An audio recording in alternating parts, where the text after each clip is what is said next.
Siendo las 5:01 p.m., vamos a dar inicio a la sesión con el tema alteraciones Con su fondo de pantalla. Mira. alteraciones metabólicas en obesidad por el QFB Fernando Guerrero Valtierra. Sin más, le voy a dar la palabra al químico Fernando para comenzar con la sesión. Muchas gracias. Muy buenas tardes a todos. Antes que nada, pues quiero agradecer esta invitación, inclusive para poder interaccionar con el público en general, colegas, compañeros de la Universidad Justo Sierra. También tengo entendido que hay compañeros de la Universidad Veracruzana. Asimismo, compañeros de la Universidad de Querétaro. Sean ustedes bienvenidos y agradeciendo al cuerpo directivo, a los docentes, para poder realizar esta sesión. Bueno, miren, en inicio me presento, un gusto, Fernando Guerrero, estudiante de la carrera de QFB, octavo semestre. Damos inicio como tal al tema que me tocó platicar con ustedes, que son alteraciones metabólicas en obesidad. Bueno, de inicio, ¿qué es obesidad? La Organización Mundial de la Salud la define como un exceso de adiposidad corporal.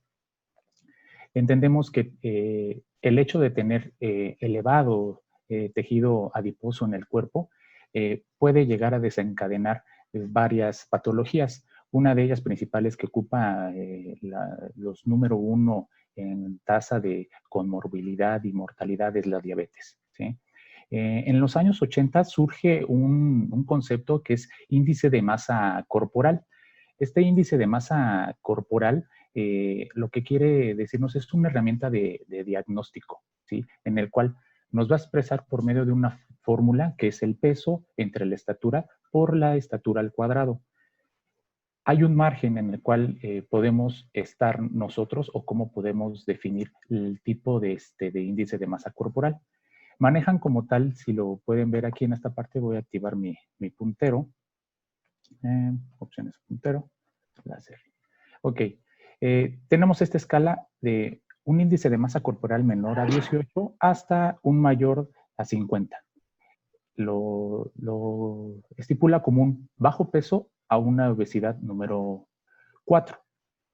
De manera virtual también lo que es el CDC maneja una página en internet en la cual nosotros podemos solamente ingresar lo que es nuestra estatura y nuestro peso.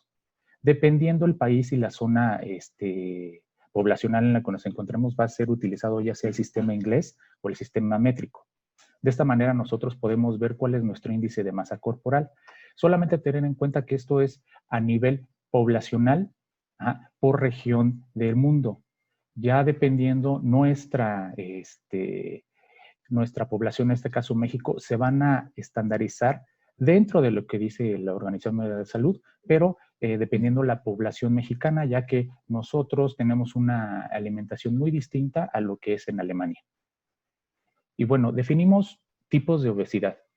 Exclusiva como tal, obesidad androide para hombres, que lo que se llega a percatar uno es un cuerpo de manzana, que toda la grasa por lo regular se encuentra en la zona abdominal.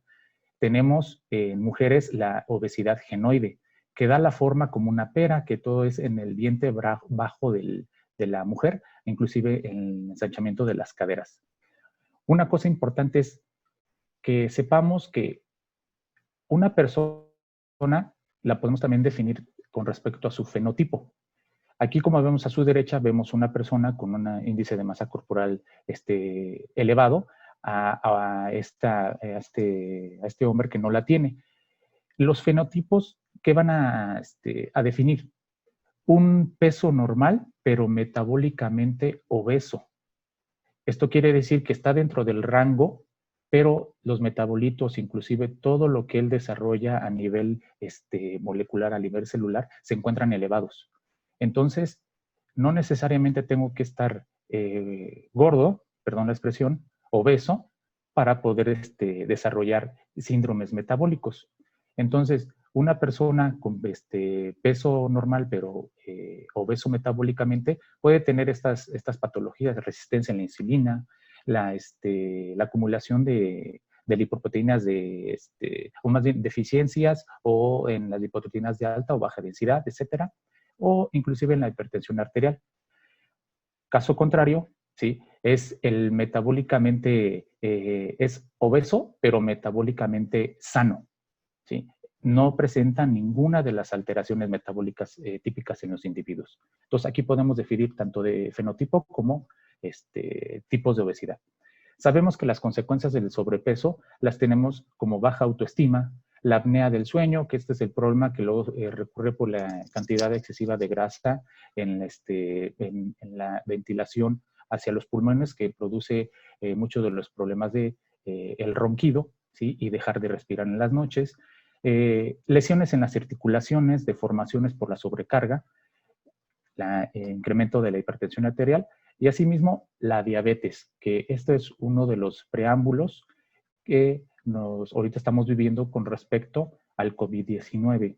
¿Cuáles son aquellas personas las cuales son más propensas a que sean contagiadas por COVID si es que tienen alguna comorbilidad? Diabetes, hipertensión, etcétera. Bueno, la obesidad se caracteriza por un exceso de tejido graso corporal. Pero para eso nos tenemos que hacer 3 preguntas. Bueno, yo sé que una persona obesa tiene mayor cantidad de tejido adiposo, pero ¿cómo es que se desarrolla el tejido adiposo? ¿Cómo es que en este momento dónde se almacena, etcétera? Entonces, se almacena el tejido adiposo ya sea por el mecanismo de hipertrofia o hiperplasia. ¿Dónde se almacena? Ya sea visceral o subcutánea. Y la comunicación adiposo con la secreción de adiposinas, que son biomoléculas activadas que ayudan en el metabolismo del tejido graso, inclusive interaccionan también con factores como parte del sistema nervioso central, el sistema inmune y la liberación de ácidos grasos. Y bueno, en la obesidad de México, como les decía, la OMS es la que rige aquellas normas internacionales para los países. Nosotros tenemos una norma oficial mexicana que marca también estándares, en el cual se basa lo que dice la OMS, pero aquí en México nuestra NOM dice que un sobrepeso es entre 25 y 29, dependiendo del cálculo que tengamos del índice de masa corporal. Así más, si hay una baja talla, va a ser mayor a 23 y menor o mayor a 25, ¿no? Y la obesidad ya se define como mayor a 30. ¿Sí? Mayor a 30 de índice de masa corporal va a ser una obesidad. Tenemos ya sea grado 1, grado 2, grado 3, así lo define la OMS, pero aquí en nuestra norma, mayor a 30 ya es una persona con problemas de obesidad. Asimismo, la cintura de los hombres se da como obesidad mayor a 90 y mujeres mayor a 80. Tenemos unas gráficas de cómo es que la diabetes, caracterizado por índice de masa corporal, se presenta aquí en México. Este estudio fue hecho por el Instituto Nacional de Salud Pública por medio de casos y controles con respecto a la población. Entonces, se hizo una razón de miomos por el estudio de casos y controles. Y bueno, en una persona normal tiene el valor como tal de 19.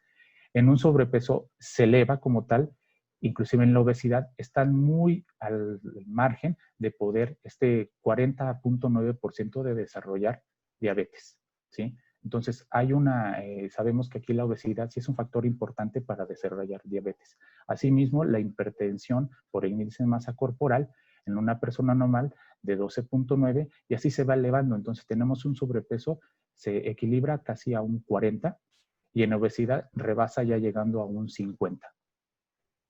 Entonces, la obesidad en población adulta, la OECD en un estudio, marca que México se encuentra en este número o arroja el número al nivel poblacional de 30, que estamos muy por abajo de Estados Unidos debido a la alimentación que tenemos, a muy diferencia a lo que son los demás países como Japón y Corea. ¿Cuáles son las funciones del tejido adiposo? ¿Sí?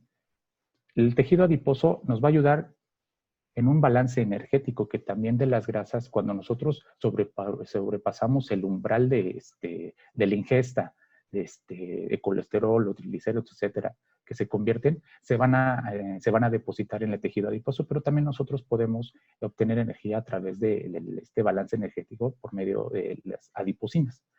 Entonces, tenemos también lo que es la termorregulación, que vulgarmente hemos escuchado por ahí. Oye, ¿no tienes frío? No, tengo mi capa lipoprotectora, ¿no? Entonces, también funcionan en la termorregulación. El metabolismo de lípidos y de la glucosa en la función hormonal y en la reproducción. Para esto, las células del tejido adiposo son los adipocitos. Están los dos tipos de adipocitos. Una que es el tejido adiposo llamado blanco y el tejido adiposo llamado pardo o marrón, ¿sí? El tejido adiposo está, su función principal como tal es la reserva de energía, ¿sí? Por eso esta vacuola que tiene un poquito más grande es para captar la mayor cantidad y transformarla si es que requiere un balance energético el cuerpo, se puede obtener energía y él lo capta. Y el tejido adiposo pardo marrón tiene muchísimas mitocondrias y ahí está, su función principal es la termorregulación. El color que le da es por una citocromo oxidasa, que al momento hace una reacción enzimática y despide lo que es, lo disipa en calor.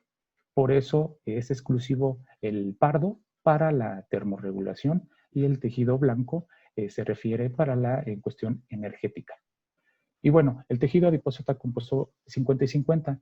50% por los preadipocitos, que más adelante vamos a ver cómo es que se da esa diferenciación, y el otro 50% está involucrado con el sistema inmune, con los vasos capilares, etc.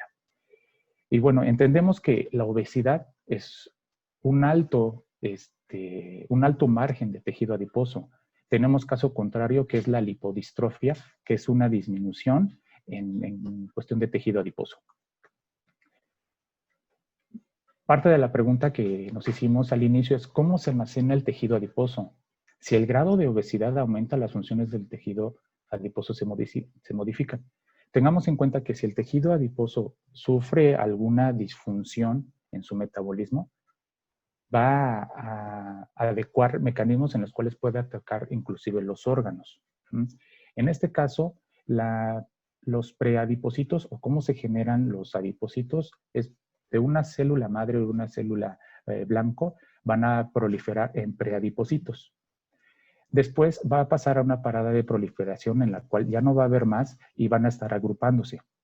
Por varios mecanismos, factores de transcripción que los tenemos aquí, que es el CEPP, beta y epsilon, se van a agrupar aún más, ¿sí? Y va a ser una explosión clonal, pasando a una diferenciación temprana. Los dos mecanismos con los cuales de preadipocito a adipocito es la proliferación y la diferenciación. Como ven aquí, ya están agrupados, ya tienen parte de sus mitocondrias y demás, su núcleo, para poder terminar con una diferenciación terminal como un adipocito maduro. Estos adipocitos maduros ya como tal son los que integran el tejido adiposo. Parte de esto va a haber dos mecanismos en los cuales o puede haber un metabolismo normal o puede haber una alteración. La manera normal que debe de seguir un adipocito, un predipocito, es la hiperplasia. Como ven, es un conjunto de células, como están aquí, y tienen la capacidad de almacenar el excedente energético y mantener un estado metabólico estable. Caso contrario, está la hipertrofia. Aquí no hay crecimiento de nuevas células. Aquí lo que surge es que esas mismas células se agrandan, se vascularizan, metabólicamente se encuentran alteradas y crean lo que son, expresan receptores alrededor de su membrana, ¿sí? Entonces, ¿cuál es el problema de esta hipertrofia? Que es lo malo que puede suceder con las adipocinas, son deficiencia de la producción energética en la síntesis de proteínas, respuesta inflamatoria debido a que se van a crear citocinas que van a estar activando al sistema inmune y creando inclusive ROS, reacciones de oxígeno que puede crear también radicales libres y hacer daño a las células a las que van dirigidas. Pérdida de regulación de síntesis de adipocinas e incremento, como le dije, de inflamatorias. Y aquí en un esquema para que lo vean mayor definido, tenemos como tal los predipocitos y si hay un aumento en el tejido adiposo, puede haber una hipertrofia, como ven, se agrandan. Hay un acúmulo, esto deriva, que es en la parte visceral, donde se encuentran todos los demás órganos. Ahora sí que la pancita que se nos hace, la llanta, es donde se va a acumular en mayor medida, y hay un riesgo cardiovascular. Puede haber lo que es la hiperplasia, lo mejor que deseamos, es un acúmulo periférico y subcutáneo, que eso ya va encaminado a la segunda pregunta, y aquí va a haber un menor riesgo cardiovascular. Y bueno, ¿cómo es que se distribuye el tejido adiposo? Tenemos dos mecanismos, ya sea la subcutánea o la visceral. En este caso, la subcutánea, de manera normal en los hombres, es en el abdomen, en parte de la región, en los muslos y en la parte también trasera, en lo que llaman las nalgas, en los hombres. La distribución de mujeres, las mamas, también vientre bajo puede ser, en las piernas, parte del cuello, lo que llamamos aquí el gordito, ¿no? Que muchas mujeres pelean con ello. Pero eso es de manera fisiológica normal. Tenemos lo que es la visceral, que esto sí ya sobrepasa. Aquí tenemos la grasa subcutánea normal, pero la visceral se encuentra por debajo, inclusive ya puede haber una lipotoxicidad con algunos órganos, en este caso el corazón, y comúnmente lo que es el hígado, lo que conocemos hígado graso. El tejido adiposo visceral contra los órganos. ¿Cuáles son los problemas que puede haber al hecho de que este aumento de tejido adiposo visceral puede repercutir? Los ácidos grasos libres en circulación que no son metabólicamente o no fueron introducidos a la célula o tienen una acción metabólica, ¿sí? Pueden generar que se inhiba la insulina, su acción de la insulina, y por lo cual elevar los niveles de glucosa en sangre y hay una predisposición a diabetes. Asimismo, estas lipoproteínas, si no son metabolizadas, pueden generar pequeñas placas arterioscleróticas y producir una obstrucción en venas o arterias. Asimismo, tenemos el llamado estrés oxidativo. Debido a esta producción de radicales o estos ácidos grasos que no tienen alguna función, van a crear estos ROX. Estos radicales van a atacar a lo que son las membranas de las células hepáticas, puede ser inclusive pancreáticas, el corazón, el pulmón, etcétera, y puede inducir esto a una apoptosis celular. Entonces, tenemos una célula normal, radicales libres y muerte celular. Entonces, la función de los órganos se va a ver disminuida. Y en el caso 3 es la adiposidad que se da en los órganos al hecho de que se adhieran por la expresión, como les decía, los adipocitos se expresan en receptores, van y se adhieren a lo que es al músculo o inclusive a los órganos, que puede ser el músculo cardíaco, inclusive aquí lo que llamamos luego son esas pequeñas bolitas de grasa que se siente a nivel superficial, ¿sí? En los riñones, inclusive el hígado.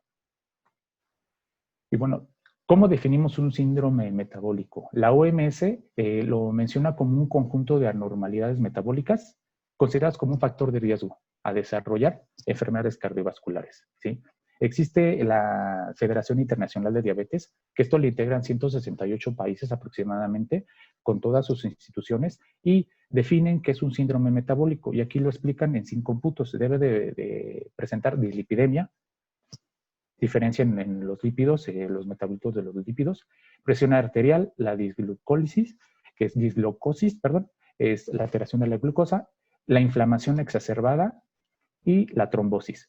De manera coloquial, nosotros entendemos un síndrome metabólico si presenta hipertensión arterial, la glucosa elevada, un estado preinflamatorio o proinflamatorio, dislipidemia heterogénica y la obesidad central.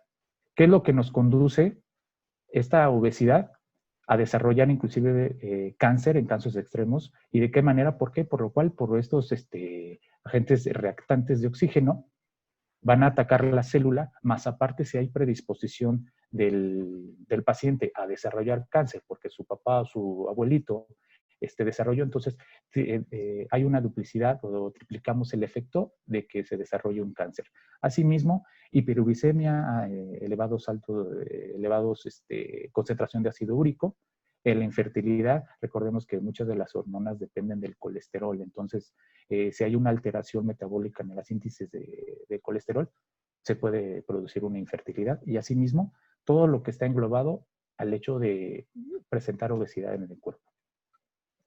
Y bueno, para aquello, ahorita vamos a ver 3 de las cuales son las más comunes en cuestión de la diabetes, ¿sí? Entonces, debemos definir que diabetes tipo 1 es una alteración en la cual no se produce insulina debido a una acción autoinmune del cuerpo que ataca las células beta del páncreas, ¿sí? Entonces, no hay insulina en la cual pueda ayudar a disminuir los niveles de glucosa. Y la diabetes tipo 2, que es la que más se asocia con la obesidad, ¿sí? Esta diabetes tipo 2, hay una síntesis de insulina, pero no la suficiente debido a estos problemas con los lípidos que van a hacer que se inhiba la acción de la insulina y por lo cual haya esa resistencia de insulina que ingrese a las células.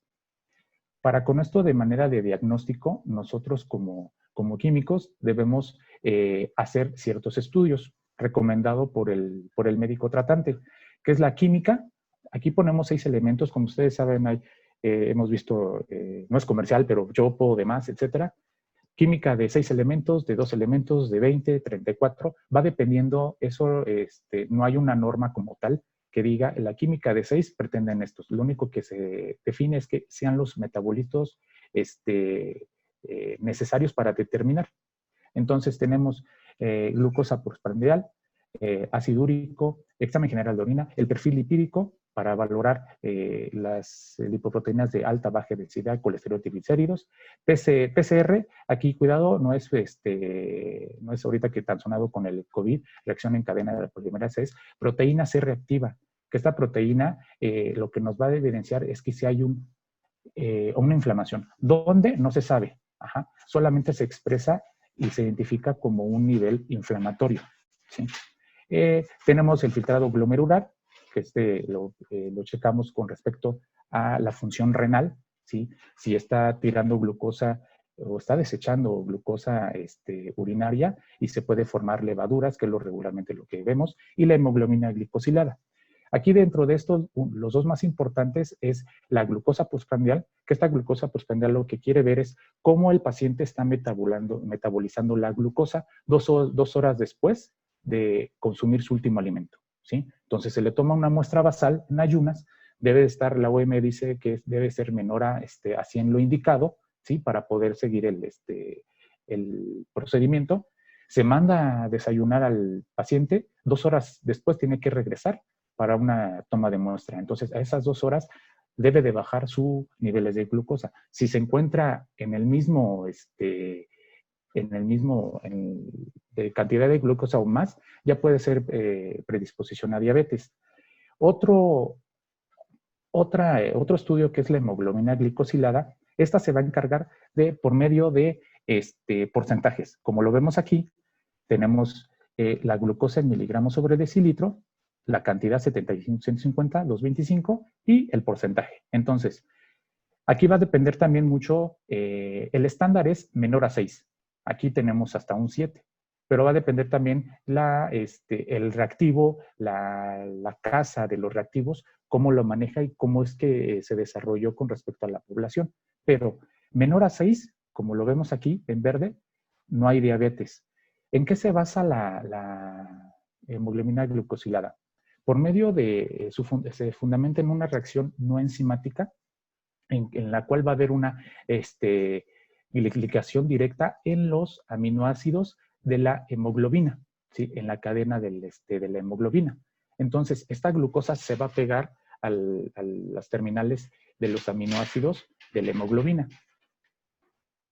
Si cursó el paciente durante un tiempo con exceso de carbohidratos y demás, esta se va a definir cómo estuvo su glucosa 3 meses antes de la toma de muestra. Entonces, con eso se hacen los valores, los cuales puede determinarse en qué porcentaje se encuentra, sea no diabético, prediabético, diabético y diabético, le llaman, se me fue el nombre, disculpen, descompensado, ¿sí? Entonces, con estos niveles ya los podemos valorar. Entonces, con ello, otro problema que tenemos es la dislipidemia.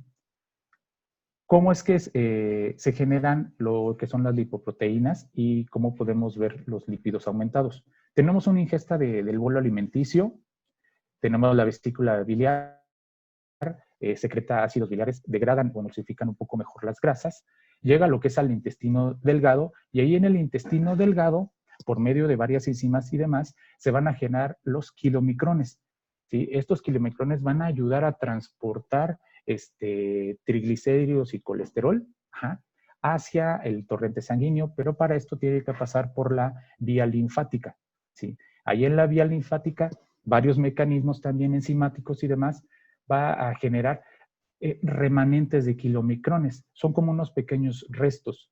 Estos remanentes de kilomicrones tienen en su superficie apos.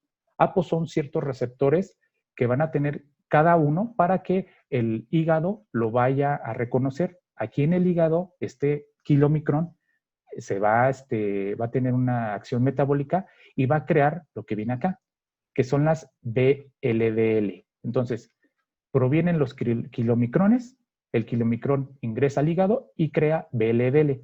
Más acciones por medio de sus APO, en este caso puede ser ApoB48, ApoB100, etcétera, van a irse creando la IDL de intermedia densidad, la LDL de baja densidad, así como la HDL. Aquí lo ven en rojo y en azul. Es lo que nosotros llamamos, o ustedes han escuchado, oye, ¿cuáles son las grasas buenas y cuáles son las grasas malas? Las grasas malas son estas, LDL, IEDL y LDL. Las que más comercialmente van a ver ustedes en estudios van a ser la LDL y la VLDL. Casi no se le da mucha importancia a la IDL, pero también puede ser cuantificada. Y la HDL es las grasas buenas. Tenemos una clasificación, que es la clasificación de Fredrickson de las dislipidemias. Entonces, tenemos como del tipo 1 a la 5, ¿sí? Y aquí vamos a ver cuáles son los lípidos aumentados, triglicéridos, colesterol. Si es la lipoproteína aumentada, va a ser colesterol. Si tenemos LDL y VDL, colesterol y triglicéridos. VLDL va a ser solamente triglicéridos, o kilomicrones y VDL vamos a tener triglicéridos y colesterol. Esto ayuda mucho a los médicos a valorar en qué proceso puede estar la malformación, o más bien el hecho de que no se metabolicen bien. Recordemos que también puede haber efectos genéticos que pueden desarrollar estas dislipidemias, ¿sí? Entonces, la clasificación de las dislipidemias es la hipercolesterolemia aislada, que es un aumento de LDL, ¿sí? Que es una grasa mala. La hipertrigliceridemia aislada, aumento de los triglicéridos endógenos que nosotros mismos sintetizamos, o exógenos, que es lo que obtenemos de la dieta. La hiperlipidemia mixta, que es un aumento de colesterol total y los triglicéridos. Y la hipoalfa-lipoproteinemia, que es una disminución de HDL, lamentablemente, es grasa buena, se ve disminuida. Dentro de la etiología tenemos las primarias, adquiridas, secundarias, ¿sí? Las primarias las determinamos como genéticas. Las adquiridas debido a los hábitos alimenticios del paciente o de la persona, ¿sí? Y las secundarias están asociados a alguna otra, o es una base de una patología. Bueno, otra de las alteraciones que tenemos son arteriosclerosis, una de las más importantes también, ¿sí? ¿Cómo es que sucede? Ya vimos el mecanismo del metabolismo de los lípidos. Tenemos las LDL. Estas LDL, recordemos que también las necesitamos nosotros para poder hacer síntesis de colesterol. Entonces, esta LDL va a pasar, se va a hacer por sus apoproteínas en el receptor, va a ser invaginada como una vesícula recubierta por enzimas líticas, va a formarse un endosoma y posteriormente va a formarse un lisosoma. De aquí ya se va a desprender si es lo que quiere sintetizar aminoácidos, ácidos grasos o síntesis de colesterol, ya sea para hormonas, para el mismo cuerpo que se requiere y demás. Si en el momento hay un exceso de colesterol, o sea, ya cumplió con sus funciones metabólicas, ni me están pidiendo energía, ni necesito dar energía, aquí se va a inactivar lo que es la hidroximetilglucosilcoenzima A, ¿sí? esta se va a inactivar y ya no va a expresar receptores para que se internalicen más LDL. Todo lo que va a suceder es que van a estar muchísimas LDL en circulación y no van a hacer su función metabólica. Entonces, ahí va a haber una hipertrigliceridemia. ¿Y qué pasa con estas LDL en la arteriosclerosis? Pasa lo siguiente. Como hay mucha LDL en circulación, debido a los factores de inflamación, se van a crear los ROS, ¿sí? Inclusive óxido nítrico. ¿Qué es lo que va a suceder? ¿Sí? Que se va a oxidar. Ante ello, nosotros obtenemos también de la vitamina E el glutatión, que son antioxidantes. O sea, esto nos van a ayudar a que estas LDL no se oxiden, ¿sí? Entonces, si no tenemos una dieta balanceada, obvio, todas las LDL por la obesidad y porque consumimos muchísimo, se van a oxidar, ¿sí? Entonces, los macrófagos, ¿sí? Por un factor barredor, así se llama, tipo A, estas LDL se van a internalizar o las van a comer los macrófagos, como ven aquí, por medio de receptores también, y se van a internalizar y va a ver muy vaculado. Entonces, ¿qué es lo que va a suceder? Estos macrófagos se van a adherir al endotelio de la arteria y se van a crear las llamadas células espumosas. Estas células espumosas son las que generan la arteriosclerosis.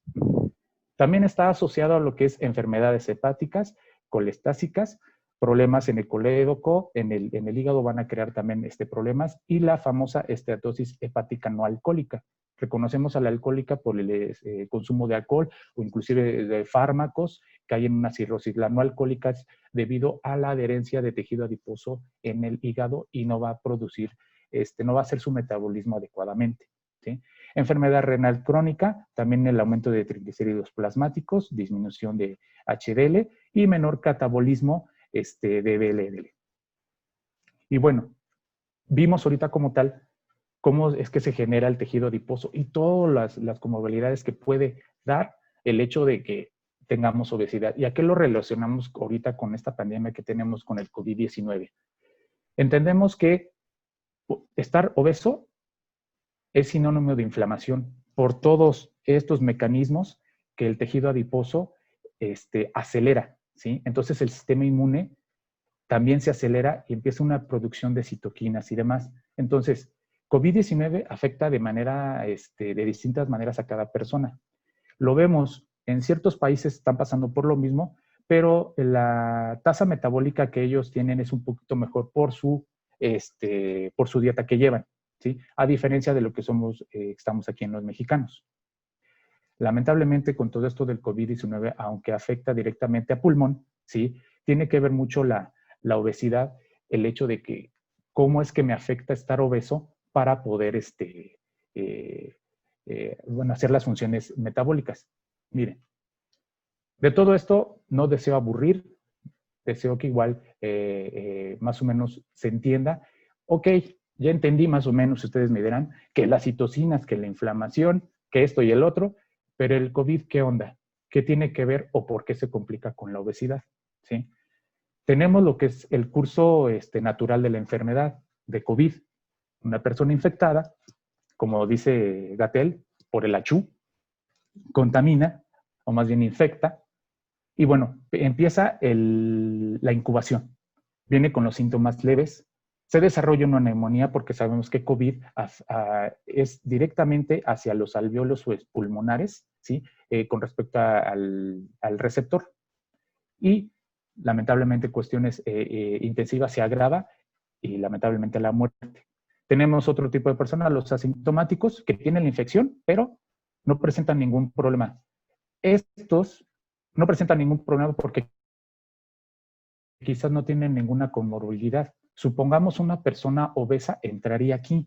Entonces sabemos que la obesidad ya me está alterando todas mis funciones metabólicas, me está dando un síndrome metabólico, la hipertensión arterial, hay disminución del intercambio de oxígeno a nivel pulmonar. Entonces, son varias cosas asociadas en las cuales el estar obeso me va a complicar mucho más. Por eso, las instituciones de salud dicen, quédate en casa. Oye, ¿sabes que tienes hipertensión arterial? Eres muy riesgoso a que te vayas a infectar. Obeso, enfermedades renal crónica, enfermedades pulmonares, inclusive hasta inmunodeprimidos, VIH, SIDA, si es que existe. ¿Por qué? Porque su sistema inmunológico está luchando contra dos enfermedades. O sea, estar obeso es una enfermedad, ¿sí? Entonces, el virus se encontrará con pacientes que tienen ya problemas en el funcionamiento del pulmón, obvio, lo que aumentará el riesgo en una peroevolución. Entonces, ¿cuál es el problema de estar con este COVID-19? Es disminución de los volúmenes pulmonares y la pared torácica, ¿sí? Hay aumento en el trabajo respiratorio y aumento de oxígeno y alteración de intercambio de gases. Si está uno obeso, pasa esto, la obesidad descompensada, el funcionamiento del organismo, menor capacidad de respiración, o sea, estar obeso, desde un inicio ya nos jadeamos mucho, jalamos mucho aire, más aparte tenemos el COVID, va a ser mucho más difícil. Dificulta el ajuste del respirador, como les decía, por el aumento de grasa, a muchos pacientes aquí en el hospital, al momento de introducirles la cánula, para poder hacer el respirador es casi imposible. O una de dos, no se lo ponemos o podemos perforar parte del epitelio y hacer un sangrado. La grasa corporal interfiere en la absorción de medicamentos. Esto también, la grasa corporal, el medicamento que ahorita no se tiene una vacuna.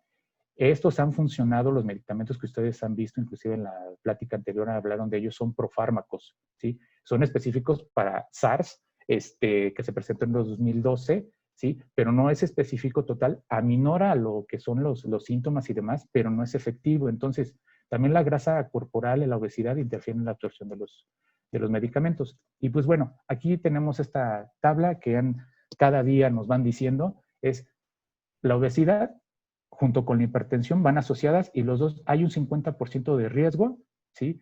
De que nos contagiemos y lamentablemente en las defunciones, ¿sí? Le sigue diabetes, enfermedad renal crónica, EPOC, tabaquismo, etc. Entonces, obesidad sí es una comorbilidad número 1 para la infección de COVID-19. Entonces, debemos saber que COVID-19, ¿sí? Es la enfermedad, ¿sí? SARS-CoV-2, ¿sí? Es el virus. Por eso se menciona más como una enfermedad COVID y como el agente infeccioso es el SARS-CoV-2. Ya de manera inmunológica, ¿sí? Hay mayor actividad del factor de transcripción. Esto lo vamos a ver con mi compañera Ana Laura, los mecanismos inmunológicos. Mayor expresión de interleucina 6, que estas definitivamente van a estar produciendo citocinas, lo que le llaman una tormenta de citocinas. Entonces, el sistema inmunológico no va a poder, ni con la obesidad, que ya la tiene definida, como ahora el virus. Entonces, es muy difícil que pueda combatir nuestro sistema inmune al COVID-19, ¿sí? Y como tenemos aquí, el virus ataca al receptor AC2 de las células respiratorias, en este caso los alveolos pulmonares, hace una replicación y salen como tal los virioles por exocitosis. Y pues bueno, para parte de esto, terminar la plática, es todo lo que hemos visto y yo sí quisiera compartir con ustedes el hecho de hacer un poco de conciencia. Hemos visto situaciones en la tele en las cuales no dicen que no existe, pero la verdad, la realidad es que sí. Yo, por mi parte, estoy en un hospital público y vemos diariamente carrozas formadas afuera del hospital, ¿sí? Los compañeros que se exponen, es nuestra labor como profesionales de salud, eso no lo discuto, ¿sí? Pero yo creo que de todos depende que nos pongamos las pilas, de que esto existe y que si tenemos problemas como obesidad y todas las demás que vimos, posiblemente en esta pandemia vamos a tener una infección. Y bueno, esta imagen, como ustedes ven, creo que la han visto muchas veces, es el médico, el paciente y la muerte, ¿sí? Algo que quiero expresar es, no estoy de acuerdo con lo que dices, pero defenderé con mi vida tu derecho a expresarlo. Me quedo yo mejor con esta imagen, y no es por amedrentar ni demás, es, aquí tenemos lo que es el báculo que inclusive lo tiene la OMS, en el cual refleja al profesional médico, al profesional de salud, ¿sí? Inclusive las serpientes van cambiando de piel y define el rejuvenecimiento, ¿sí? Entonces, ya sea el personal de intendencia, el farmacéutico, el químico, el médico, todas las personas que integran el sistema de salud en un hospital, yo creo que son importantes, ¿sí? Entonces, con esta imagen pienso que todos tenemos la acción de poder atender a la población en una necesidad, como en este caso la pandemia. Y pues bueno, están los médicos, los químicos y el paciente, ¿sí? Y hablando de químicos y médicos, quiero englobar al profesional de salud, en el cual no debe de haber diferencias. Ni es más un médico, ni es más un químico. Debe de haber una interrelación. ¿Para qué? Para la mejoría del paciente. Les puedo decir, no hay un diagnóstico si no hay un químico. Lo mismo, si no hay un diagnóstico, ¿en qué se va a emprender o qué va a realizar el químico? Entonces, esta relación debemos de dejar a un lado ahorita en estos tiempos, esa dificultad luego del trato entre nosotros mismos como profesionales de salud, que nos debemos, la verdad, a lo que es a la salud de la población. Entonces, con eso quiero terminar el compromiso que tenemos como sociedad ante esta pandemia de COVID-19, ¿sí? De antemano, muchas gracias y espero, si desean algunas preguntas, al final. Gracias.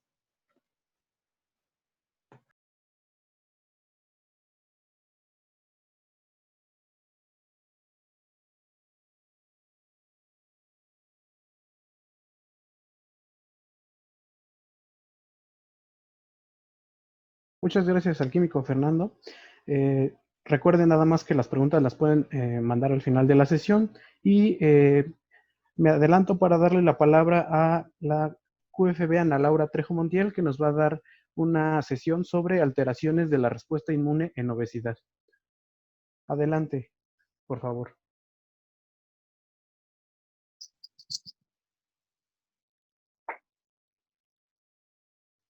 Gracias. Hola, buenas tardes. Mi nombre es Ana Laura Trejo Montiel. Soy estudiante de sexto semestre de la carrera de QFB y esta vez les voy a hablar sobre las alteraciones de la respuesta inmune en la obesidad. Recordemos que la obesidad es un problema de salud pública a nivel mundial. Cada vez se registran más casos sobre esta enfermedad. Y el problema severo de esto es que a la larga la obesidad trae como consecuencia el incremento de enfermedades crónicas. Muchas de ellas, como ya lo habló mi compañero, es la dislipidemia, hipertensión, insuficiencia cardíaca, puede desarrollar algunos tipos de cánceres y creo que una de las más importantes es la diabetes mellitus tipo 2. Y estaba muy ligada a esta enfermedad de la obesidad debido a que en la obesidad se presenta un proceso inflamatorio crónico y el aumento de esta inflamación de la obesidad hace resistente la insulina a sus receptores y por ello se manifiesta la diabetes mellitus tipo 2. Y otra cosa muy importante es la susceptibilidad de infecciones que tienen estas personas con obesidad. Y bueno, relacionado con la pandemia que vivimos el día con día, está muy relacionado a que estas personas adquieran este nuevo virus, este coronavirus, que es el SARS-CoV-2. Obesidad, como ya lo dijo mi compañero, se caracteriza por tener mayor tejido adiposo. Y este tejido adiposo se clasifica en dos, el tejido adiposo pardo y el tejido adiposo blanco. El pardo principalmente se encarga de la termogénesis, de disipar la grasa en calor, y el tejido adiposo blanco, entre sus muchas funciones, y las más relevantes para este tema, es el almacenamiento de grasa y la secreción de moléculas, como lo son las adiposinas. Aquí les dejo un esquema de un adipocito. Los adipocitos son las células que se albergan en el tejido adiposo. Estos adipocitos van a almacenar la grasa y van a secretar estas moléculas, las adiposinas. Estas adiposinas son encargadas de dar señal a otros fenómenos fisiológicos que en un momento les explicaré. Y bueno, como en la obesidad hay mucho tejido adiposo, estos adipocitos van a comenzar a hincharse, va a haber hipoxia y por ende va a haber una inflamación. Recordemos que la inflamación es la respuesta del sistema inmune de un organismo al daño causado a sus células o al tejido. En esta inflamación, en este proceso, va a haber reclutamiento de muchas células para la eliminación del agresor, ya sea alguna agresión química, física o de carácter biológico o bacteriano, y se va a reparar este tejido. Como se los dije, la obesidad es una enfermedad inflamatoria crónica. ¿Y esto por qué se da? Bueno, aquí tenemos a los adipocitos de un tamaño normal y conforme va aumentando el tejido adiposo, los adipocitos van teniendo una hipertrofia y una hiperplasia. ¿Esto qué quiere decir? Su forma va a cambiar. ¿Por qué? Porque su tamaño va a aumentar. Entonces, al haber este gran aumento de tamaño de estas células, va a haber una hipoxia. Entonces, el sistema inmune va a hacer todo para arreglar este proceso, y lo que va a hacer, va a haber reclutamiento de unas células llamadas macrófagos, y al haber reclutamiento de estos macrófagos al sitio de inflamación, van a comenzar a secretarse estas adipocinas proinflamatorias. Todas estas como la leptina, resistina, interleucina 6, factor de necrosis tumoral alfa y una muy importante, la leptina. Todas estas adipocinas van a promover la inflamación y esto va a ir aumentando. Entonces, cuando hay un proceso inflamatorio más grave, los adipocitos van a comenzar a morir. ¿Y qué es lo que va a pasar? Bueno, los adipocitos mueren y los restos apoptóticos los van a reconocer los macrófagos, y de nuevo, es una cadena. Una vez que los macrófagos los reconocen, se van a reclutar de nuevo bastantes citocinas inflamatorias, y este proceso no va a acabar. Aparte de este proceso inflamatorio en esta enfermedad, genera hipoxia de estas células. ¿Por qué? Porque al haber poco espacio entre ellas, la célula no va a tener el requerimiento suficiente de oxígeno y va a comenzar a morir. Y de nuevo, la cadena que ya les había mencionado. Esta inflamación, como se los comenté, va a hacer resistencia a la insulina porque se van a desensibilizar los receptores de insulina, y a la larga va a causar diabetes mellitus tipo 2, algunos tipos de cánceres o enfermedades cardiovasculares. Por otro lado, el incremento de esas adipocinas proinflamatorias va a hacer que las citocinas antiinflamatorias disminuyan, y estas son como la adiponectina y la interleucina 10. Aquí hay otro esquema en el que se representa una persona con normopeso en un estado antiinflamatorio y una persona con obesidad en un estado proinflamatorio. Como se ve aquí, los adipocitos tienen su tamaño normal, y todas estas citocinas, IL-4, IL-13 y IL-10, van a estimular a la producción de macrófagos tipo 2. Estos macrófagos tipo 2 son antiinflamatorios. Van a mantener ese estado en una persona con normopeso. Sin embargo, en la obesidad, estas citocinas, como es el factor de necrosis tumoral alfa, interleucina 6, se van a secretar de manera anormal y van a dar pauta a que estos macrófagos M1 se secreten, y se sabe que estos macrófagos tipo 1 crean un estado proinflamatorio. Entonces, es por eso que las personas con obesidad tienen una enfermedad inflamatoria crónica. Este otro esquema se ejemplifica la acción de la leptina.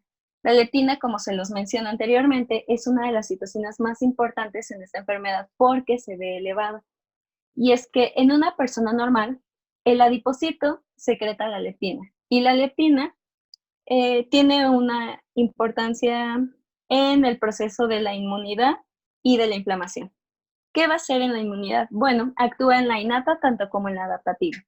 En la innata incrementa los macrófagos y los monocitos, y así también incrementa la actividad fagocítica que tengan estos. La producción de citocinas inflamatorias también se va a aumentar. En cuestión a las células NK, que es un tipo de linfocito, va a aumentar la citotoxicidad.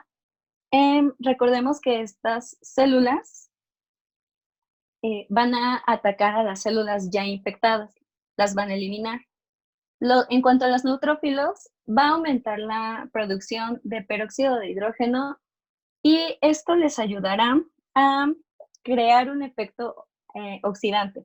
Se van a producir radicales libres que van a atacar los lípidos y proteínas en la membrana celular de los organismos, ya sea de las bacterias o de los virus. Y va a aumentar su quimiotaxis. ¿Esto qué quiere decir? Que una vez que este neutrófilo llegue a la zona que ya está agredida, va a generar este quimiotrayente para que más células de este tipo lleguen al lugar en donde se necesita eliminar al patógeno. Van a aumentar los basófilos, van a aumentar los eosinófilos y también las células dendríticas. Y aquí se ejemplifica que también se aumenta la liberación de estas citocinas inflamatorias. Por otro lado, en la inmunidad adaptativa va a aumentar la respuesta del linfocito con fenotipo TH1.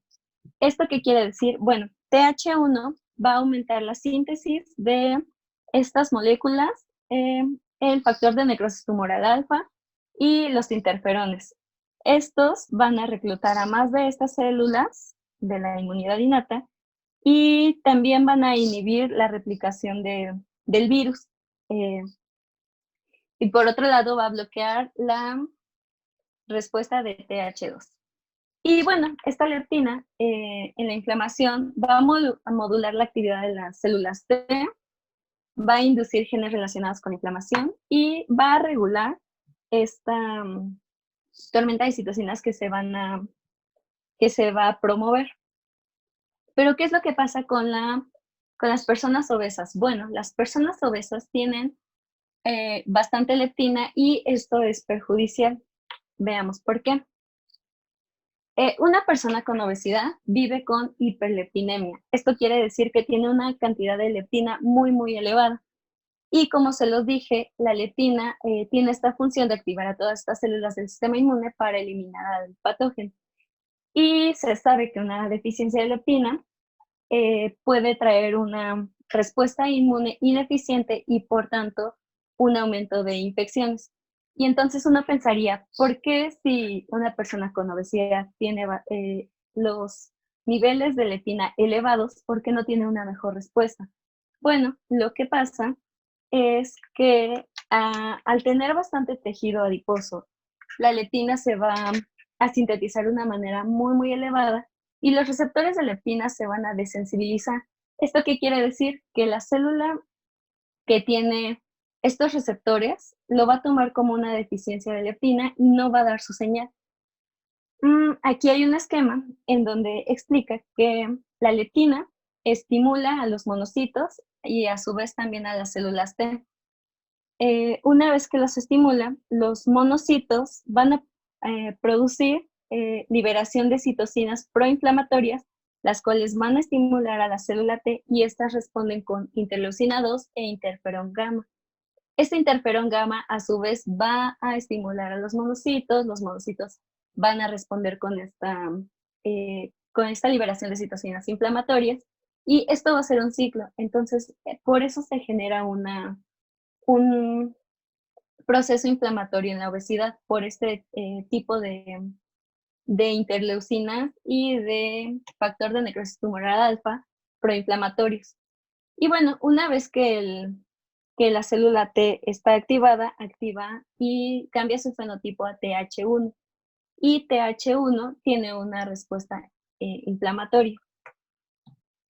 Aquí se ve mejor. Este es un esquema en donde se explica la función de TH1. Bueno, TH1 se va a activar dependiendo del fenotipo, perdón, la CD4 se va a activar dependiendo del fenotipo que va a adoptar y que los macrófagos deseen que así sea. ¿Qué es lo que va a pasar? Bueno, el macrófago va a responder a un estímulo y va a responder liberando esta citocina. Entonces, una vez que responde a esto, va a lanzar señales que van a condicionar la diferenciación de esta célula. Y bueno, si el macrófago libera interleucina 12 e interleucina 21, el CD4 compromete su fenotipo a TH1, que se define como una respuesta proinflamatoria. Por ende, esta célula TH1 va a secretar estas citocinas de carácter proinflamatorio y su función efectora va a ser de tipo 1 y mientras tanto va a bloquear a la función efectora de tipo 2, que es la antiinflamatoria. De otro modo, si el macrófago recibe un estímulo y este responde con interleucina 15, el CD4 va a comprometer su fenotipo a TH2 y va a comenzar a secretar interleucinas con carácter antiinflamatorio. Va a efectuar su respuesta antiinflamatoria y va a bloquear la respuesta proinflamatoria. Esto es lo importante porque en pacientes con obesidad, esta respuesta TH1 está disminuida. Y el problema en cuestión de susceptibilidad de infecciones es que si no se tiene esta respuesta incrementada o regulada, no va a haber un proceso inflamatorio adecuado y no se va a eliminar al patógeno. Por tanto, también en la obesidad también se ve afectada la respuesta TH2, la cual es encargada de activar a los linfocitos B y los linfocitos B van a crear anticuerpos y por ende células de memoria. Entonces, por eso es muy importante recalcar que estas personas con obesidad son susceptibles a estas infecciones y por ende a contraer cualquier virus o bacteria. En este caso, SARS-CoV-2, se sabe que la obesidad es un alto factor de riesgo. Aquí hay otro esquema en el que se esquematiza la función de la leptina. Bueno, la leptina a niveles normales va a tener una respuesta inmune óptima y por ende nos va a proteger de cualquier infección. Sin embargo, en la obesidad y en personas con deficiencia genética de este receptor, van a tener altos niveles de leptina y esto va a alterar la respuesta que tenga con estas células TH1 y TH2. Por ende, su disfunción va a hacer que estas personas tengan mayor susceptibilidad. Ok, aquí quiero mencionarles de nuevo que estas personas tienen una disminución en la respuesta frente a antígenos. Por tanto, van a tener un desbalance en producción de citocinas y va a estar reducida la función de estas células del sistema inmune para atacar una infección o infección viral o bacteriana. Estas personas tienen mayor susceptibilidad a infecciones respiratorias. ¿Por qué? Porque tienen alteraciones en la mecánica pulmonar. ¿Por qué? Porque hay exceso de tejido adiposo en vías respiratorias y en músculos respiratorios. Es por eso que este virus SARS-CoV-2, que como ya lo sabemos, ataca directamente células del pulmón, entonces se ven mayor comprometidas estas personas con obesidad. Esta es otra representación muy importante de lo que hace esta enfermedad de COVID-19. Esta enfermedad va a generar una tormenta de citocinas. ¿Esto qué quiere decir? Las citocinas que se van a liberar cuando el virus entra van a ser exacerbadas. Y esto es perjudicial para estas personas, para cualquiera, claro. Sin embargo, para estas personas es perjudicial porque, como ya lo dije, estas personas sufren de una inflamación crónica debido a las citocinas proinflamatorias aumentadas. Y entonces, en esta enfermedad, igual va a haber citocinas inflamatorias, entonces va a haber una infiltración excesiva de células inflamatorias, lo que lo que puede promover a una lesión pulmonar. Aquí hay un artículo muy interesante en el que dice que el SARS-CoV-2 y la obesidad comparten bastantes aspectos metabólicos e inflamatorios en común. ¿Esto qué quiere decir? Este artículo dice básicamente que la tormenta de citocinas que causa este virus al entrar es muy parecida a la que hay en la inflamación crónica en la obesidad. Entonces, estas personas se van a ver sumamente comprometidas por esto. Hay otros aspectos muy importantes que son muy relevantes para la entrada a este virus. Como lo sabemos, una persona con obesidad es casi seguro que tenga hipertensión. Entonces, este artículo trata sobre las personas que tienen hipertensión y su mayor susceptibilidad a contraer este virus. ¿Por qué? Porque los adipocitos son encargados de, tienen estos receptores en los que se une este virus. Entonces, las personas con mayor tejido adiposo van a ser más susceptibles y pues la importancia de esta enfermedad, al menos en esta pandemia.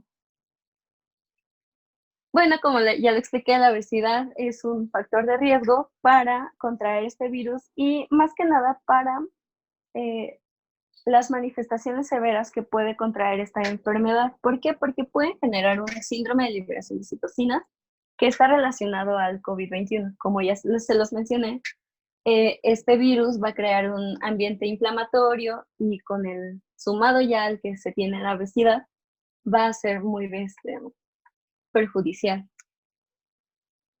Aquí hay una tabla en la que les muestro algunos alimentos que son de carácter proinflamatorio y otros que son antiinflamatorios. Todos estos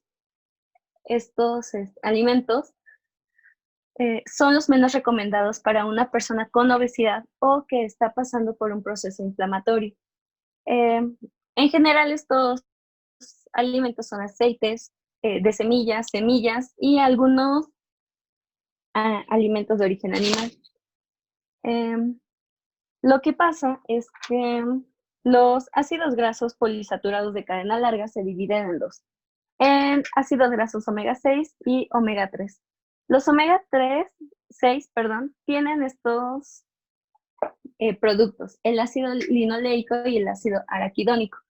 Estos van a metabolizarse y sus productos, como lo son las prostaglandinas, los tromboxanos y los leucotrienos, van a potenciar la inflamación. Es por ello que se evita en personas con obesidad o que están pasando por algún proceso de infección, no se recomienda. Entonces, los omega 3 tienen estos dos productos y en general lo que es el pescado y algunas otras semillas tienen efectos antiinflamatorios, son los que se recomiendan. Y bueno, por último les quiero dejar esta imagen en donde dice qué personas son más vulnerables al coronavirus. Bueno, como lo saben, las personas que tienen obesidad, diabetes, enfermedades del corazón, todas estas personas van a tener mayor susceptibilidad. Y entonces, ¿qué es lo importante? Bueno, una persona con obesidad, como se los dije, tiene un sistema inmunológico débil, puede generar diabetes, puede generar enfermedades del corazón. Entonces, estas personas se ven sumamente comprometidas a cualquier virus y es por ello que la importancia de al menos esta plática con respecto a la pandemia que se vive en día de hoy por el virus del SARS-CoV-2. Y ya, creo que eso sería todo.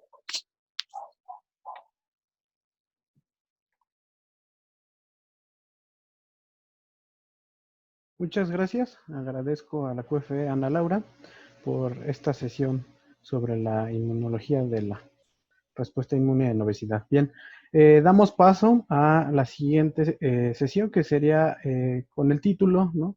Nutrición y obesidad como factor de riesgo en infecciones por SARS-CoV-2, por la licenciada en nutrición Ariadna Lino León.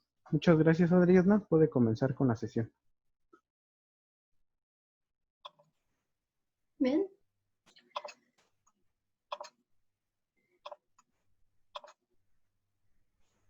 Bueno, muchas gracias. Pues vamos a comenzar. Bueno, estos son los contenidos que vamos a ver. Son generalidades de macronutrientes y micronutrientes, la dieta habitual de los mexicanos, el porcentaje recomendado de macronutrientes que debe consumir un adulto, micronutrientes que debe consumir un adulto, micronutrientes inmunomoduladores y los últimos reportes de nutrimentos asociados a mejoría en pacientes con COVID-19. Comenzamos con el primer tema. Bueno, los nutrimentos son sustancias químicas que contienen y aportan los alimentos, sirven para cubrir las demandas del organismo, para permitir el crecimiento, el mantenimiento o la reparación de tejidos. Estos se van a dividir en nutrimentos que aportan energía o macronutrimentos, van a ser los carbohidratos, proteínas y lípidos, y en nutrimentos que no aportan energía o micronutrimentos, como las vitaminas, los nutrimentos inorgánicos y el agua. Los carbohidratos, estos van a ser la principal fuente de energía en la dieta. Cada gramo de carbohidrato nos va a aportar 4 kilocalorías. Los lípidos, estos van a ser los triglicéridos y el colesterol y aportan mayor energía que los carbohidratos y las proteínas. Cada gramo nos va a aportar 9 kilocalorías. Y las proteínas, que estas son las sustancias más abundantes en la célula, están formadas por aminoácidos y aportan por gramo 4 kilocalorías. Los micronutrientes, como mencioné, son las vitaminas, nutrimentos inorgánicos o minerales y el agua. Esta representa el 70% del peso corporal y la ingestión diaria recomendada es de 1 a 1.2 mililitros por cada kilocaloría consumida. Si se tiene como base una dieta de 2.000 kilocalorías, pues esto significaría tomar de 2.000 a 2.400 mililitros, o sea, 2 litros a 2 litros y medio en promedio. A excepción de la vitamina A y la vitamina D, las demás vitaminas, al igual que los nutrimentos inorgánicos y el agua, van a ser indispensables o esenciales. Esto quiere decir que se deben consumir a través de la dieta, no se pueden sintetizar en el organismo y si no se ingieren o no se consumen, se van a presentar manifestaciones de su deficiencia. Las vitaminas se van a clasificar de acuerdo a su solubilidad en hidrosolubles o solubles en agua y liposolubles o solubles en grasa. Los nutrimentos inorgánicos son 16 o más sustancias del reino mineral que se suelen clasificar de acuerdo a su contenido en el organismo en macrominerales que están presentes en el organismo en concentraciones mayores a 5 gramos y sus requerimientos son mayores a 100 miligramos al día, y en microminerales, que sus concentraciones en el organismo van a ser menores a 5 gramos y sus requerimientos son menores a 100 miligramos diarios. La dieta habitual de los mexicanos. Bueno, como sabemos, actualmente la dieta que se lleva está llena de alimentos procesados, de grasas saturadas y de azúcares refinados. Esto es lo que se llama dieta occidental. Y bueno, en este estudio habla principalmente del por qué se sigue esa dieta. Ahora, la importancia de saber los hábitos alimenticios de la población mexicana es que esta dieta, al ser pues esto alta en grasas y en carbohidratos simples y en azúcares refinados, esta dieta va a hacer que nuestra sociedad tenga obesidad y la obesidad va a hacer que la población mexicana esté en un alto índice de riesgo por COVID. Entonces, pues esta es la importancia de saber cómo es que la dieta actual afecta o nos pone en riesgo por COVID-19. Bueno, en la dieta, la alimentación, a diferencia de la nutrición, es un proceso social. La alimentación está relacionada con la cultura, la identidad, con creencias religiosas, estereotipos, incluso demuestra el estatus económico de las familias. Es por esto que, por ejemplo, en México, en las celebraciones usualmente hacemos comidas o cenas. En estas comidas, los alimentos que se van a encontrar ahí van a denotar o van a representar todos estos elementos. Ahora, muchas veces la dieta que llevamos, los alimentos que consumimos, nos van a llevar a enfermedades como la obesidad.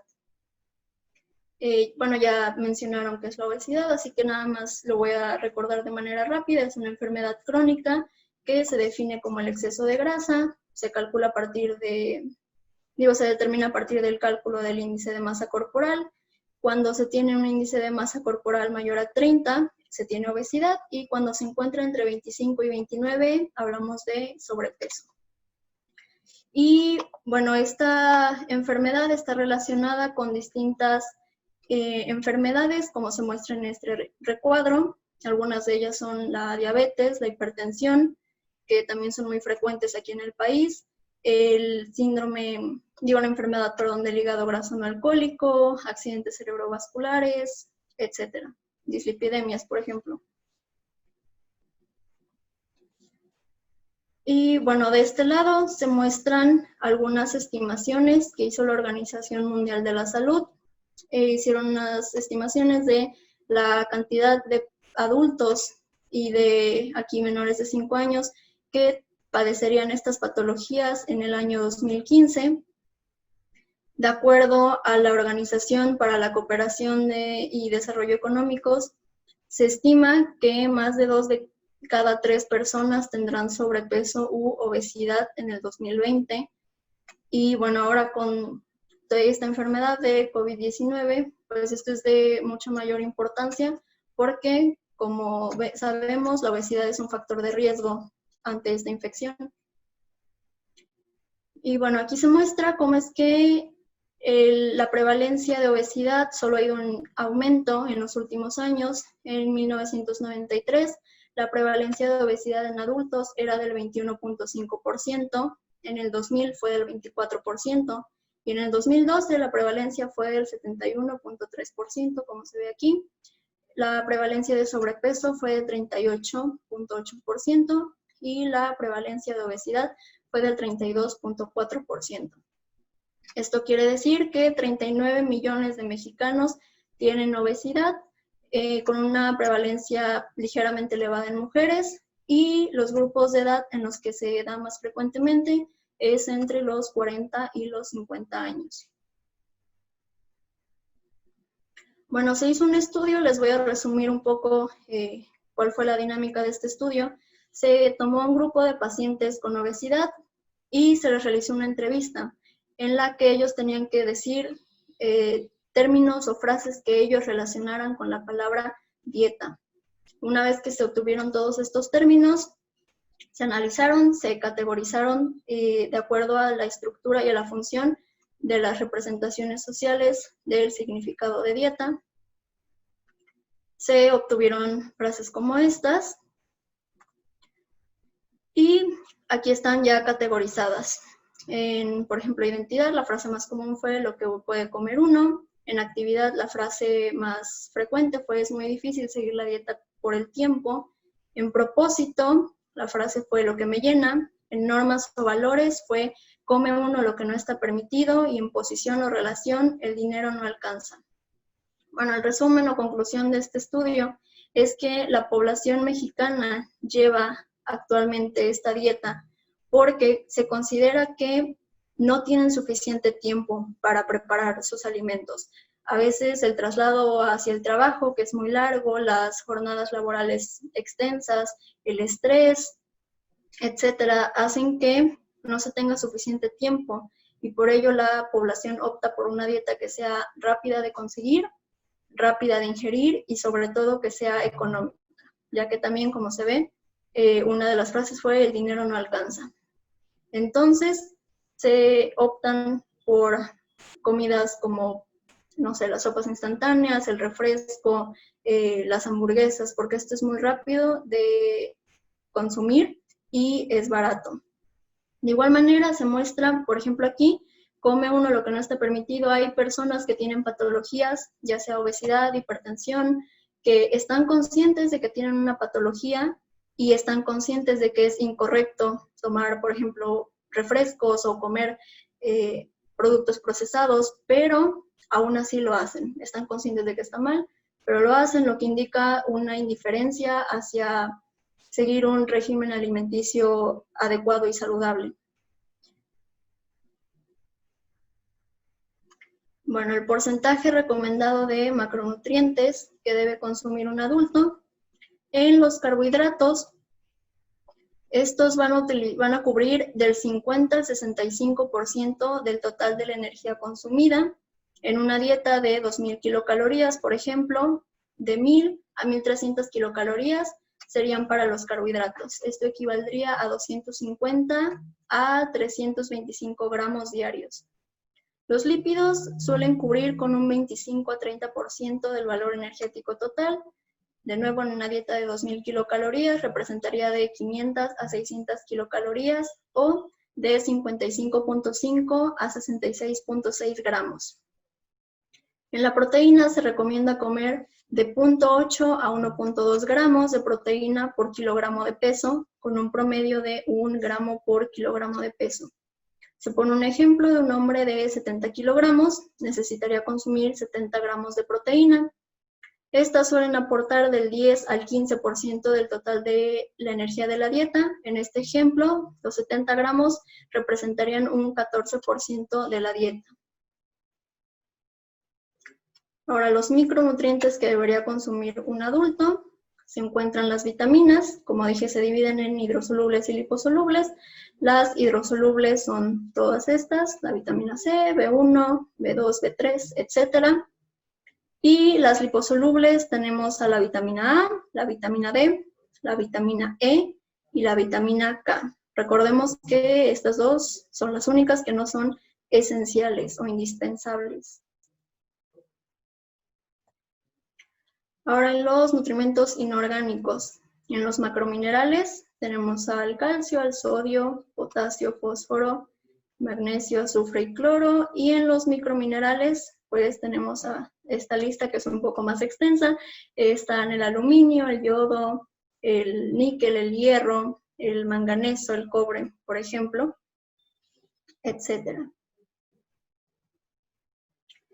Y el agua. Bueno, esta tiene distintas funciones fisiológicas y metabólicas, como, por ejemplo, transportar nutrimentos en la sangre, eliminar productos de desecho en la orina, actúa como un regulador de la temperatura corporal, forma parte de la composición de músculos, ayuda a proteger órganos internos, conduce impulsos eléctricos a través de los nervios y fibras musculares, y bueno, aquí está la ingesta diaria recomendada, que pues ya les había mencionado anteriormente.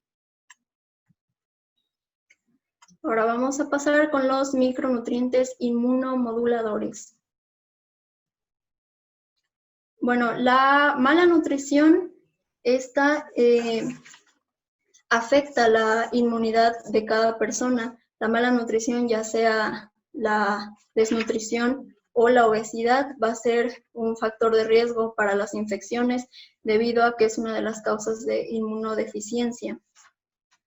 Esto no se los voy a explicar con mucho detalle, ya que ya se ha explicado. Hay dos tipos de inmunidad, innata y la adquirida. Y bueno, aquí están algunas de sus características y los mecanismos por los que actúa cada una de estas.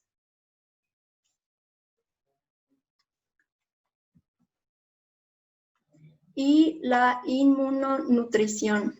Bueno, esta se refiere a la administración de alimentación suplementada con sustratos específicos que tienen efectos potenciales en la respuesta postoperatoria. Su principal objetivo va a ser la reducción de la tasa de morbilidad postoperatoria y los principales sustratos de alimentación inmunomoduladora van a ser la arginina, la glutamina, los ácidos grasos omega 3 y los nucleótidos. Ahora, dentro de los micronutrientes que son inmunomoduladores están en las vitaminas, la vitamina A, la vitamina C y también se encuentran algunos estudios de la vitamina E. La vitamina A se demostró que disminuye la gravedad de las infecciones infantiles. Su deficiencia se asocia a alteraciones en el sistema fagocitario y en el sistema complemento. El sistema complemento es uno de los mecanismos de la inmunidad adquirida y esto contribuye a la susceptibilidad a infecciones. La vitamina D, esta vitamina tiene efectos antioxidantes, sin embargo, los resultados son variados, no se ha demostrado al 100% la efectividad y tampoco se ha demostrado que sea perjudicial. Y la vitamina E, esta a pesar de ser antioxidante, al igual que la vitamina C, se ha mostrado que su suplementación aumenta las complicaciones y la mortalidad. Sin embargo, otros estudios dicen que mejora algunas funciones del sistema inmune, entonces, bueno, los resultados son un poco variados, depende de cada autor. Y en los oligoelementos tenemos al zinc, al hierro y al selenio. Bueno, la deficiencia de zinc, esta produce una alteración en tejidos de recambio, como el sistema inmune, dando paso a incremento de infecciones. Esto es importante, ya que recordemos que un sistema inmune debilitado es de igual manera un factor de riesgo para adquirir alguna infección.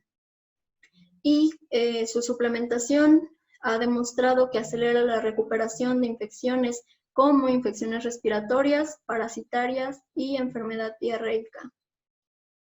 De nuevo, esto es importante ya que recordemos el SARS-CoV-2 produce una infección en vías respiratorias superiores. El hierro. Bueno, el exceso de este micronutrimento, ya sea por múltiples transfusiones y por administración en nutrición parenteral, puede llevar a un aumento en la inflamación de las articulaciones en pacientes con artritis reumatoide y a un incremento de respuesta inflamatoria sistémica en pacientes en estado crítico. De igual manera, esto es importante ya que hay inflamación en el COVID-19 y pues este mineral puede incrementar esta respuesta inflamatoria. Y el selenio, aún está siendo estudiado por sus propiedades antioxidantes, sin embargo, aún no hay resultados de que sea beneficioso en el tratamiento de infecciones. Sí está probado que no es perjudicial, pero bueno, aún hacen falta más estudios. Y bueno, voy a pasar ahora con algunos reportes de nutrimentos asociados a la mejoría en pacientes con COVID-19. Bueno, voy a comenzar con este estudio que menciona el impacto de la nutrición en la susceptibilidad al COVID-19 y consecuencias a largo plazo. Bueno, este estudio nos menciona principalmente que a pesar de que el COVID-19 puede afectar a todos, la patología de manera severa y la mortalidad son mucho más altas en personas mayores y en algunas minorías como afroamericanos y latinos.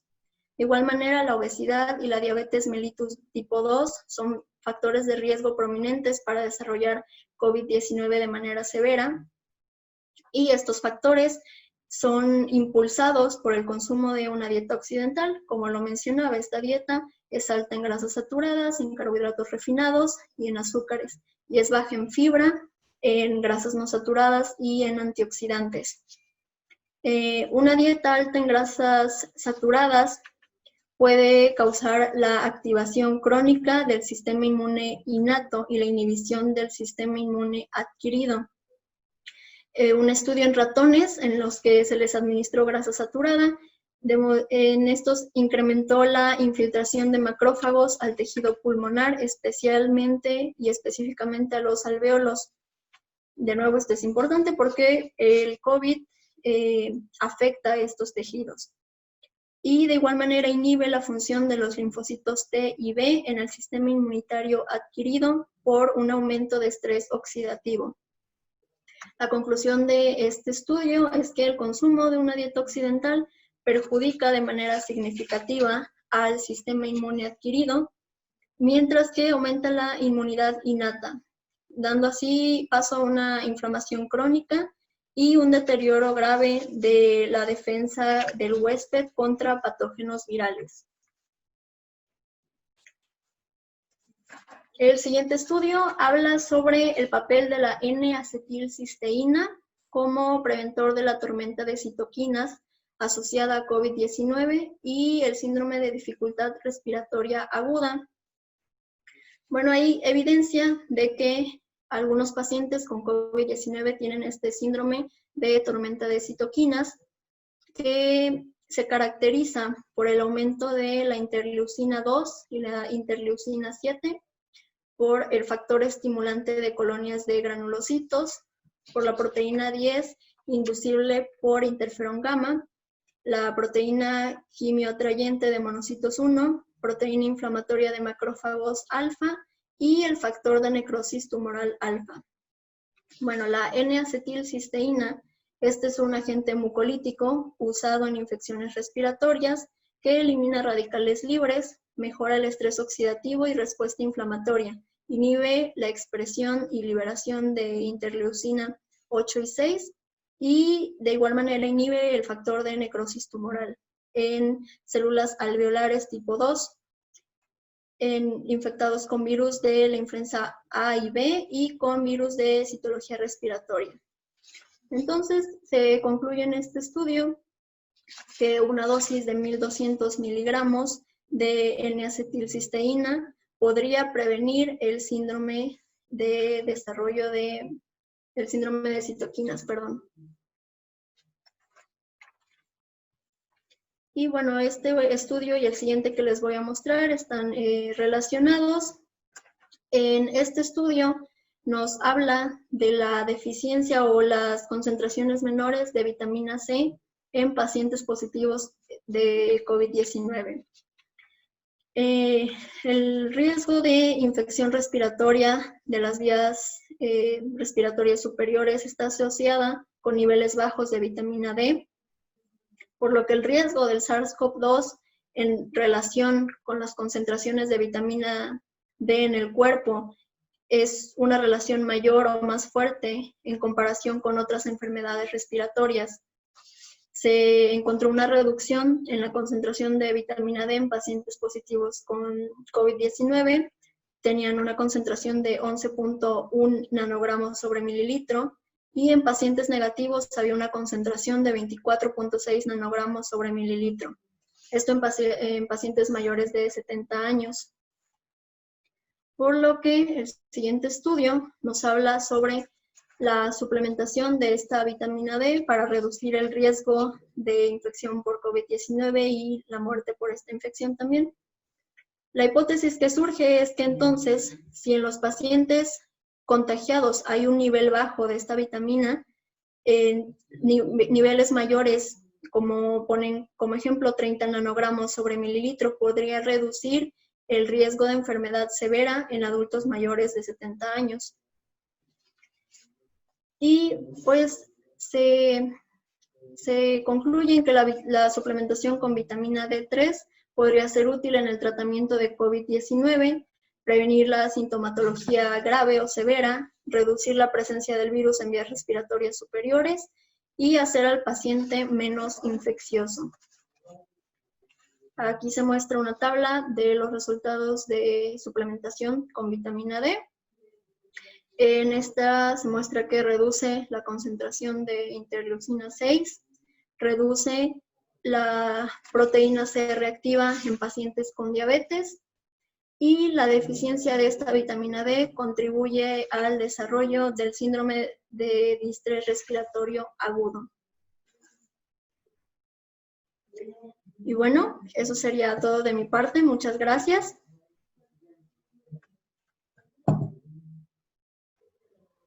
Muchas gracias a nuestra invitada, de la Universidad de Veracruz, a la licenciada en nutrición Ariadna Lino León. Vamos a comenzar con la sesión de preguntas y respuestas. Entonces, voy a mencionar a quién va dirigida la pregunta y favor de tomar la palabra. Bien, la primera pregunta que tenemos por aquí, ¿sí? Es para la QFB Ana Laura, ¿sí? Nos preguntan si se sabe de mutaciones en el gen de leptina o de su receptor que favorezcan al desarrollo de la obesidad. Ok, sí. Sí, de hecho hay un gen llamado OB que es el que codifica un factor de saciedad y es el de la leptina. Más que nada participa en la regulación normal a largo plazo de alimentos. ¿Esto qué quiere decir? Que no solamente se tienen receptores de leptina en los adipocitos, sino también en células del sistema nervioso. Sí, del sistema nervioso. Entonces, estos receptores, si están alterados por una mutación genética, va a causar también una alteración en la saciedad de la persona. ¿Por qué? Porque, como lo dije, también tiene receptores en estas células del sistema nervioso. Por ende, la saciedad de esta persona va a aumentar y sí, va a hacer que la persona no llene no satisfaga su efecto de saciedad y va a hacer que consuma mayor alimentos. Ok, muchas gracias. La siguiente pregunta también es para usted. Mencionan si las personas con obesidad no producen anticuerpos adecuadamente y si por ende la vacuna puede ser efectiva. Ok. Una persona con obesidad no tiene suprimido la producción de anticuerpos. Sí hay una respuesta inmune más baja, más ineficiente, perdón, pero sí va a producir anticuerpos. Entonces, una vacuna sí va a ser efectiva. Quizás los anticuerpos y quizás estas células de memoria se produzcan de una manera un poco más lenta o de menor cantidad que una persona que no tenga obesidad. Sin embargo, sí van a crear anticuerpos frente al virus atenuado que se obtenga de la vacuna. Entonces sí, la vacuna va a ser totalmente efectiva para ellos. Ok, muchas gracias. La siguiente pregunta es para el QFB, el químico Fernando, ¿sí? Y nos preguntan, ¿qué indica un valor alto de hemoglobina glicosilada? Por favor. Ok, como lo habíamos comentado, la hemoglobina glicosilada nos va a determinar cómo ha estado su glucosa de la toma de muestra, ¿sí? Entonces, por definición, un nivel alto superior, en este caso de 6.5 en porcentaje, ¿sí? Nos está diciendo que es en el rango de prediabético, diabético confirmado o diabético descompensado, ¿sí? Entonces, dependiendo del valor, si es un valor alto, ya hay una diabetes definida, pero ya depende del valor. De 6 en adelante, ahí se va a definir en qué estadio se encuentra, si es diabético. Menor a 5 es lo más recomendable, eso nos determina menor a 5% de la hemoglobina glicosilada, que nosotros la definimos, bueno, en el estudio de laboratorio viene como HB 1AC, 1ABC, viene así determinada la hemoglobina glicosilada, menor a 5, no hay diabetes hasta el momento de esa toma. Es algo que luego con los pacientes determinamos. Hasta el día de hoy, usted no tiene diabetes. Después de aquí en adelante, la dieta que usted tenga no quiere decir que ya no soy diabético toda mi vida, no. Es solamente hasta esa toma de muestra hacia atrás ya está registrado cómo se encuentra en sus niveles de glucosa. Muchas gracias. La siguiente pregunta también es para usted, va dirigida hacia usted. Sí. Y nos pregunta, bueno, de hecho también va para la química Ana Laura, si algunos de los dos nos podría responder si se puede desarrollar obesidad por una causa monogénica. Y si es así, ¿qué tan frecuente es? Ok. Química Ana Laura, ¿gusta usted o yo? Sin problema. Si gusta usted. Bueno, ok. Si hay una predisposición genética, inclusive la obesidad de tipo monogénica, es que se encuentra alterado en su función algunos de los genes. En este caso se tiene identificado varios. El más frecuente es el de la leptina, que como sabemos la leptina es quien inhibe la ingesta de alimentos, o sea, regula el hecho de que la saciedad de la persona.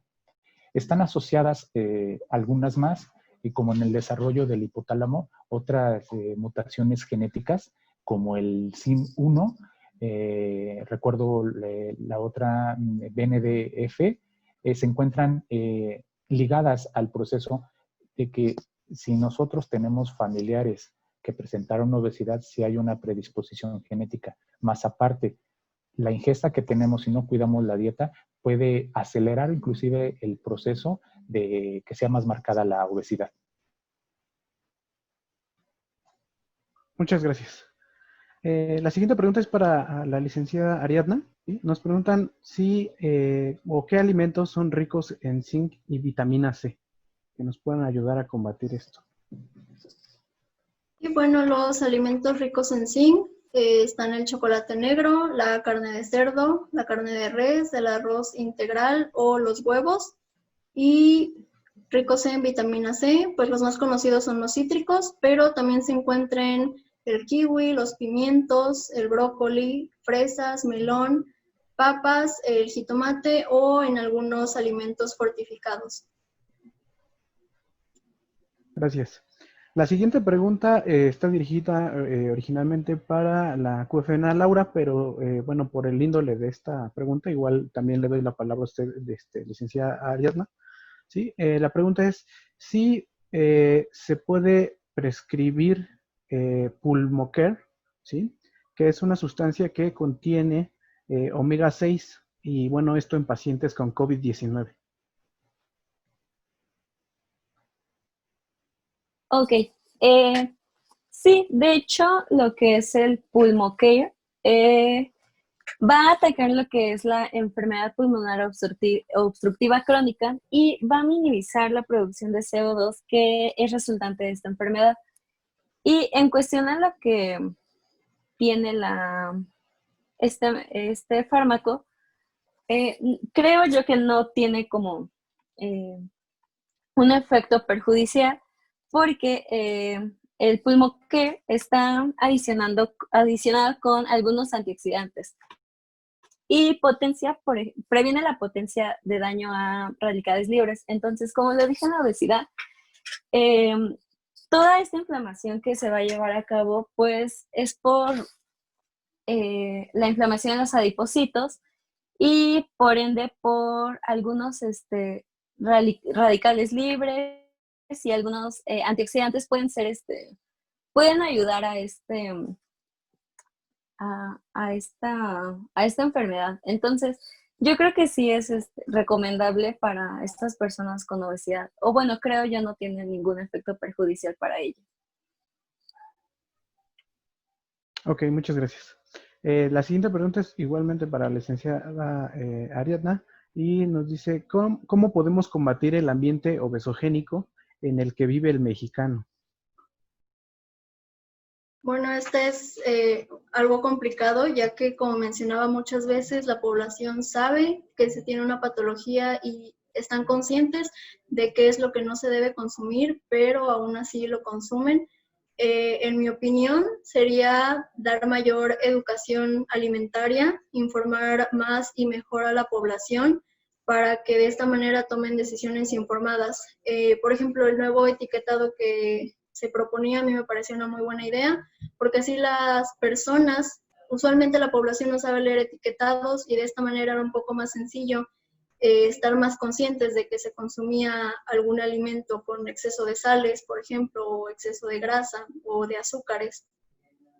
Entonces, pues sí, a mi parecer es educar más a la población y concientizar más en el hecho de que es importante tener una buena nutrición, que justamente nos nutra, no nada más comer por comer.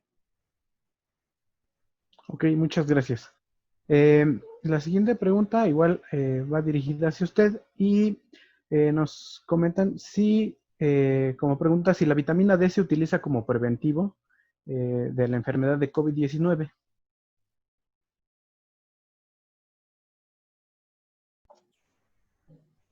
Bueno, no es como tal un preventivo. No hay una seguridad de que si se consume vitamina D se esté exento o libre de riesgo de contraer COVID. Sin embargo, pues los estudios demuestran que puede ser útil en el tratamiento, pero no, el consumirlo como de manera preventiva no es un hecho que vaya a funcionar o que te vaya a evitar contraer esta infección. Ok, muchas gracias. La siguiente pregunta es una pregunta abierta para los tres ponentes. Nos preguntan si la obesidad favorece la infección, ¿no?, de otros tipos de virus.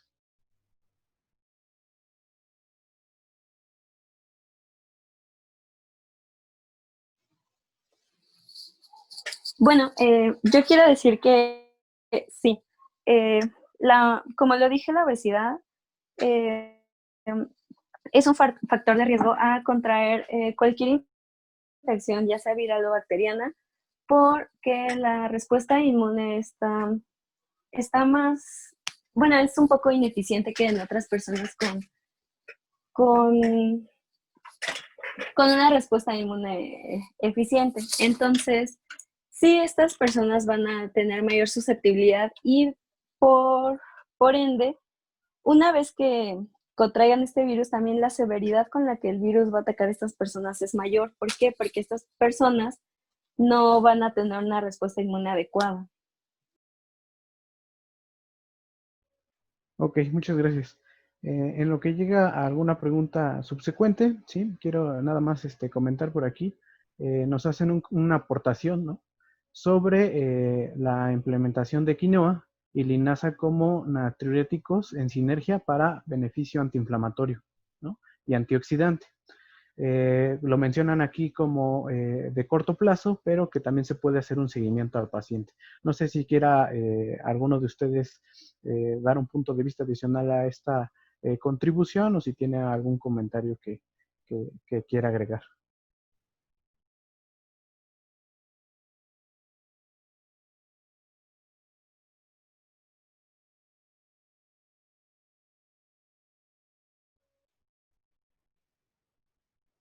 Ok, bueno. Aquí hay otra pregunta, igualmente a la licenciada Ariadna, ¿sí? Si nos podría, bueno, más bien una como aclaración, si nos podría repetir la dosificación recomendada de vitamina D3 y N-acetilcisteína, por favor. Sí, ay.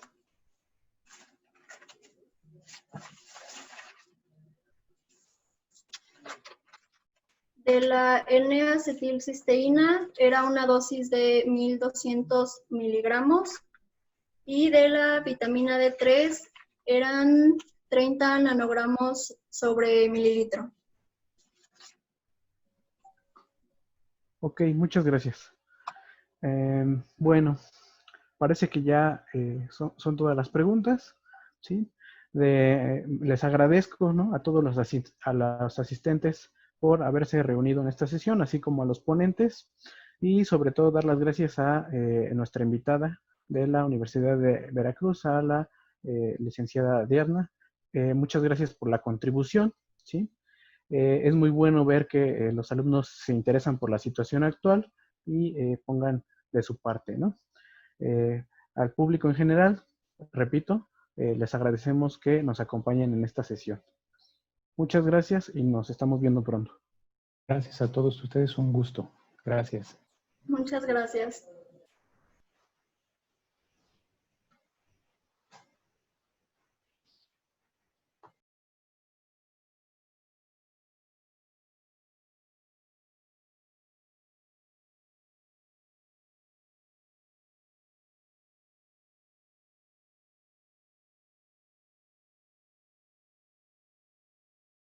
Bueno, por aquí me llegan dos felicitaciones a los ponentes, ¿sí?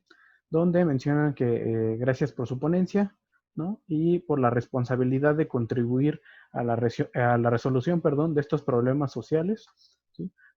Muchas gracias.